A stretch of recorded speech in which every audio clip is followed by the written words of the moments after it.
Baik Bapak, permisi sebelumnya kami dari Kampus Poltekkes Permata Indonesia Yogyakarta. Ya, Kami diampu oleh dosen Bapak Ahmad dengan mata kuliah pemasaran dan kerjasama. hmm, Di sini kami akan mewawancarai Bapak tentang usaha jus Pak Lega. ya, Oke, sebelumnya perkenalkan saya Denisha Trivana, saya hmm, Cynthia Febrianti. hmm. Untuk pertanyaannya itu, sejak kapan usaha atau bisnis ini dimulai atau didirikan Bapak? Tahunnya, Iya, bisa tahunnya. tahunnya 98. Tahun 98 ya. Iya, Sudah lama ya. belum, baru 28 tahun. Belum lahir. Iya, Pak.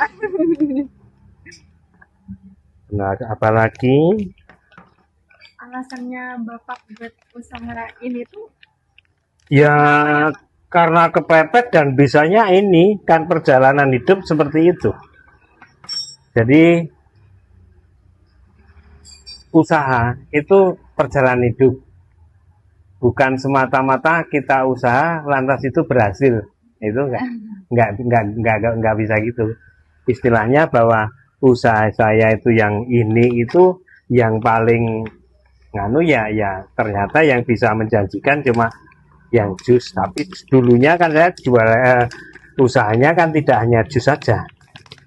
Sebelumnya kan saya tidak berusaha tentang jus gitu. Jadi makanya tak bilangi kalau usaha jus ini jus karena perjalanan hidup dan karena kepepet gitu loh. Kepepetnya kenapa? Mau cari kerjaan di tempat lain nggak diterima lah itu loh, seperti itu. baik. Jadi sebelumnya Bapak itu sudah pernah mendirikan usaha. Udah, itu perjalanan usaha. Istilahnya sebelumnya saya yang sebelumnya jus ya, usaha saya dulu kelontong kecil-kecilan lah, kios kecil-kecilan itu kelontong ya ada rokok ya ada macam-macam lah istilahnya gitu sambil laundry. Laundry tahu laundry? Tukang cuci nek bahasanya ini. Kerennya itu tukang cuci. Kalau dulu kan belum banyak tahun-tahun gitu. Lantas pada waktu itu pengen punya jualan es batu lah, es batu. Jadi terpaksa ya kan harus beli freezer supaya bisa untuk membuat es batu. Nah, lantas bisa beli freezer, dua kulkas air freezer itu untuk sambil jualan es batu. Jadi antara kelontong itu kiosek itu sambil laundry sambil jualan es batu. Di dalam perjalanannya jualan es batu, akhirnya kan banyak orang-orang di sini eh, yang punya freezer juga. Akhirnya kan kadang-kala nggak habis, gitu loh. Kadang-kala nggak habis. Akhirnya punya inisiatif jualan es jus seperti itu. Itu perjalanan itu makanya perjalanan usaha. Karena dari perjalanan itu jusnya ternyata lebih menjanjikan, makanya yang lainnya tak hilang. Baik Bapak, untuk lokasi, Lokasinya di sini. Sejak awal di sini cuma dulu masih di pinggir jalan karena belum seramai ini. Nah, jadi bisa parkir di pinggir jalan lah. Kalau sekarang ya sedikit-sedikit harus dikasih parkir supaya orang beli ya tidak terkerepotan itulah.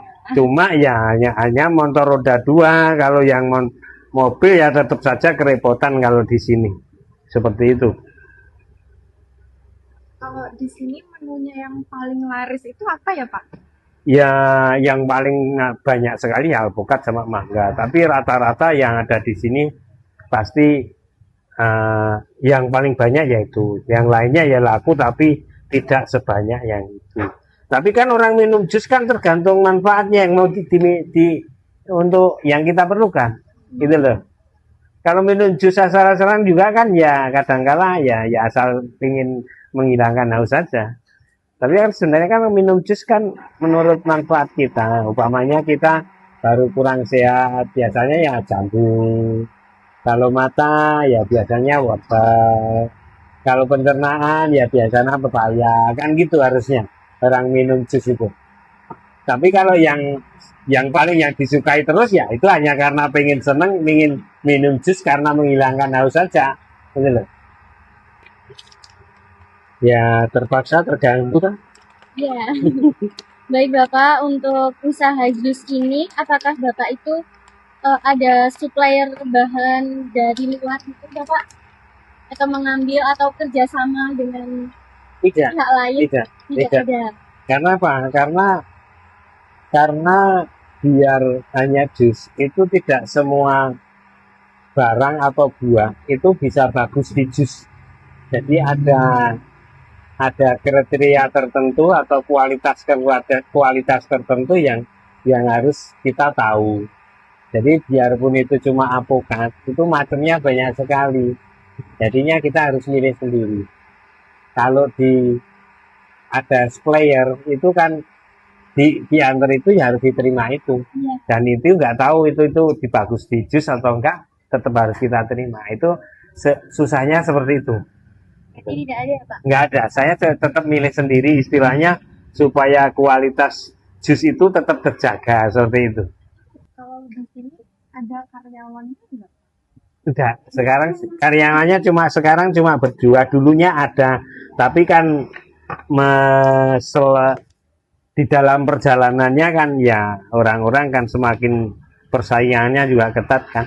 Sekarang ya sebenarnya pengen punya juga, cuma kayaknya kok pengennya juga pengen santai aja lah, jualannya hanya untuk hiburan aja karena sudah tua, gitu aja. Dulunya punya saya dua dulu, tapi karena punya suami semuanya lantas keluar. Sekarang dikerjakan sama istri, kalau kadang-kala kok anak-anaknya longgar itu bantu, gitu aja. Baik Bapak, untuk strategi menarik konsumen yang minat untuk jus itu dari Bapak sendiri bagaimana ya Pak? Kalau saya nggak pernah promo pun nggak pernah.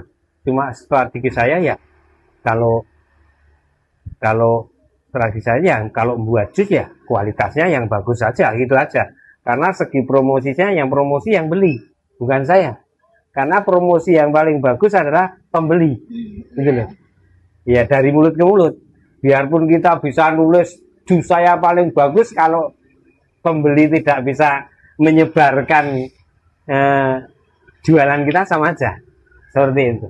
Promo yang paling bagus adalah pembeli. Gitu. Kalau di TikTok, kalau di Instagram itu pembeli, bukan saya. Itu dari pembeli. Jadi saya tidak menaruh di situ, cuma orang membeli, Pak, tak ke di TikTok ya silahkan saja. Gitu. Untung saya dipromosikan, tidak membayar gitu loh itu. Cuma gitu aja. Seperti itu. Kalau di sini tuh bisa pesan lewat GrabFood atau ShopeeFood gitu nggak Pak? Enggak. Karena kalau pakai itu saya lelah sekali. Ngurusinya juga terlalu repot, barangnya juga belum tentu kalau lengkap terus gitu loh. Di samping itu tak buat seperti itu karena yang namanya Shopee sama GoFood itu kan adanya lebih dulu saya daripada situ. Dan sebelum corona saya kan konsumen saya di atas 400 porsi setiap harinya. Bahkan kadang-kala sampai 600. Nah itu kalau saya tak masukkan ke situ semakin nggak bisa berdiri nanti saya. Jadi sudah perhitungannya itu kalau nanti itu masuk ke situ, kalau nggak punya tenaga yang banyak juga dan tidak punya stok buah yang banyak juga, akan malah kacau sekali. Seperti itu. Jadi cukuplah kalau ini karena saya memang ya sudah tua sekali ya Mbak. Itu ya memang tak cukup untuk hiburan aja lah, istilahnya untuk sebenarnya ya untuk nganu aja, aktivitas sehari-hari aja. Kalau orang muda mungkin ya bisa dikembangkan lah, istilahnya pakai GoFood atau pakai Shopee, ya itu monggo-monggo aja. Kalau ini saya sudah nganu dan anaknya sudah punya usaha sendiri, saya nggak bisa maksa itu loh, seperti itu. Jadi ini hanya untuk kalau orang nganu ya hiburan tapi ada hasilnya itu. Tapi ya tidak memaksa harus maksimal hasilnya seperti itu. Pada hari biasa atau hari weekend kira-kira berapa sih Pak produk penjualan dalam sehari? Kalau sekarang kalau mahasiswa ada itu 200 sudah bagus lah Pak. sekarang. Makanya tak bilangi sebelum corona itu saya konsumennya seharinya di atas 400, tapi sejak corona itu, sejak pandemi itu, ya itu kita dapat 200 250 sudah bagus, dan itu sudah lelah untuk ukuran umur saya itu loh. Melayani orang segitu itu sudah ukuran umur saya sudah lelah sekali. Ini boleh dijawab, boleh enggak ya Pak ya? Kalau pendapatan sehari, kalau boleh tahu? Tidak pasti, tergantung mahasiswa kalau sini kan. Jadi gini, usaha saya itu yang paling dominan adalah anak-anak sekolah, bukan orang-orang yang asli sini gitu loh. Jadi yang asli ini sini itu cuma 10%, 90% adalah anak-anak sekolah. Dia yang tahu tentang masalah buah. Istilahnya saya memang membutuhkan buah gitu loh. Jadi kalau mbaknya tanya penghasilan sehari ini nggak bisa. Istilahnya kenapa? Waktu liburannya nggak ada hasilnya. Hasilnya cukup untuk jalan sampai besok anak-anak sekolah masuk lagi. Nah itu uangnya tidak habis, seperti itu aja. Tapi kalau per hari setahun diambil, jangankan itu mbak, dari buah ini dengan harga yang satu harga, itu ada buah yang tertentu yang tidak menghasilkan untung. Nah itu. Jadi saya membuat harga itu berdasarkan subsidi kayak orang sekolah. Jadi yang murah nanti ngasih subsidi yang mahal gitu. Jadi nggak bisa serta merta setiap jus itu menghasilkan untung yang sama. Nah seperti itu. Baik Bapak, untuk selama Bapak berjualan jus ini, apa sih Bapak tantangan terbesar yang pernah dihadapi Bapak? Misalnya kayak harga buah, atau persaingan dengan kedai minuman lain, atau faktor cuaca, seperti itu? Kalau nganunya cuma ya, kendalanya itu cuma buah sama anak sekolah. Ya kalau libur kan, ya itu turunnya drastis. Kalau buah kan kalau tidak musim kan juga sulit, harganya juga mahal sekali. Nah seperti itu, kendalanya cuma itu. Saya sejak buka jus itu bahkan tidak ada kendala sama sekali. Mau berapapun buah yang saya beli pasti habis, nggak pernah buang busukan gitu loh untuk konsumen itu. Cuma ya sekarang kan orang-orang kan nggak mau lah kalau terlalu antri, istilahnya terlalu lama itu nunggunya. Makanya kan biasanya ya wah besok nanti lagi atau nanti cari yang lain, nah gitu istilahnya seperti itu. Tapi ya kendalanya nggak ada, istilahnya dalam bentuk konsumen itu tidak ada kendala. Cuma kendalanya tentang buah sama tentang pas hari libur, apalagi ini yang dekat hari libur seperti UGM itu kan ini libur panjang besok dari pertengahan Juni sampai Agustus kayaknya. Itu cuma ada orang-orang yang penelitian atau kalau ya skripsi itu. Yang lainnya ya biasanya pulang. Baik, terima kasih Bapak. Ini pertanyaan yang terakhir. Apa sih rencana Bapak atau harapan ke depannya Bapak dalam pengembangan usaha jus Pak Lebak ini? Sudah tidak ada lagi.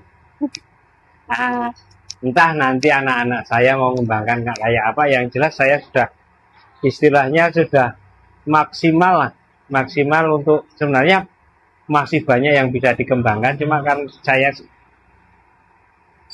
umur yang sudah tidak lagi istilahnya. Tapi mungkin anak saya ke belakang nggak tahu gitu loh, itu lain lagi. Makanya tak bilangin yang namanya usaha itu perjalanan hidup. Belum tentu usaha sekarang itu menurut itu yang paling bagus menurut yang saya itu loh. Jadi kalau Mbak punya usaha belum tentu itu yang paling bagus untuk kemudian hari, tapi itu paling bagus pada saat itu. Nah itu loh. Jadi usaha itu dijalaninya ini jalani dulu, tapi pasti nanti dalam perjalanannya itu pasti ada yang lebih sukses daripada yang dijalani itu saat ini itu. Cuma gitu. Jadi saya untuk pengembangannya kayaknya saya sudah tidak memikirkan seperti itu. Di samping ya itu tadi masalah buah, masalah ya macam-macam lah istilahnya. Ya, jadi seperti saya kan untuk satu jus saja saya itu kadang-kala untuk persiapan blender aja kadang-kala sampai kemarin saya serapnya sampai 8 biji gitu, seperti itu. Jadi suatu saat umpamanya rusak itu tidak perlu kita harus nyari dulu, lantas ada gantinya seperti itu. Memang ya namanya bisnis kan harus mempermudah perjalanan bisnisnya itu sendiri. Seperti es batu umpamanya. Es batu itu saya berusaha untuk membuat sendiri. Kalau saya tergantung kepada penyetoran produk es batu, nanti kalau pada jam-jam tertentu saya kehabisan, kan jadi kolab jualannya. Tapi kalau punya sendiri kan kita tidak perlu menunggu diantari pada saat habis es itu, seperti itu. Jadi diusahakan yang namanya itu untuk kelancaran usaha itu sendiri harus ada punya serep lah istilahnya, punya cadangan seperti itu. Pada gitu. Kalau pengembangannya yaitu saya kayaknya sudah tidak akan mengembangkan lagi, entah nanti anak-anak saya, yang jelas kalau saya sudah ngurusi ini aja sudah lelah seperti itu.